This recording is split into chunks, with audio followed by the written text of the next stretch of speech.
And here in Pittsburgh, Carter is being remembered by those who heard him speak and knew him personally.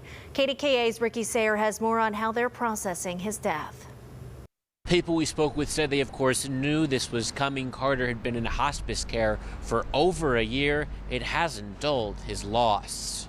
When Jimmy Carter came to Pittsburgh during his 1976 campaign, he found himself eating a fish sandwich next to the city's mayor at the original Oyster House. The location was in no way random. He connected with working people really, really well.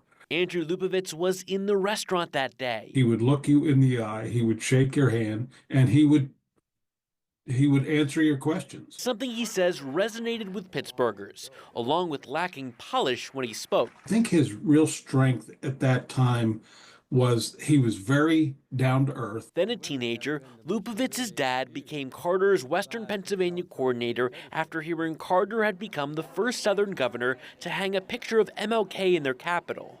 He was very touched by this, and he called the campaign. Lupovitz found himself talking to Carter on multiple occasions. His family even housed Carter's son when they were in town. Upon his passing, Lupovitz says he feels relief for Carter and his family. I've seen pictures of him recently, and he clearly looks his age. Carter's impact in Pittsburgh went far beyond his campaign or presidency. I'm very sad, as is my entire team and the board of directors. Dr. Howard B. Slaughter is the president of Habitat for Humanity's Pittsburgh chapter.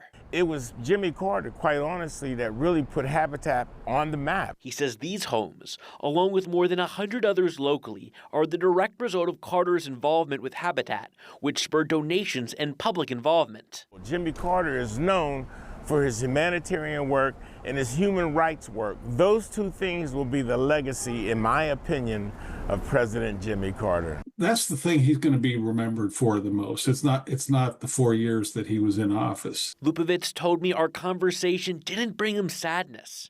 It brought him joy. I guess I'm just glad that I got to know him, and I'm still glad that he was our president when we needed somebody like him in the White House. And I'm glad that, that his family was with him.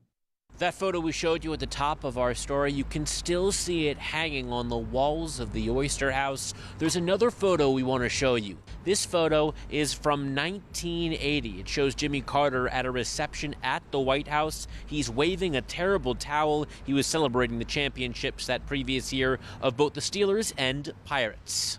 Reporting in Market Square, Ricky Sayer, KDKA-TV News.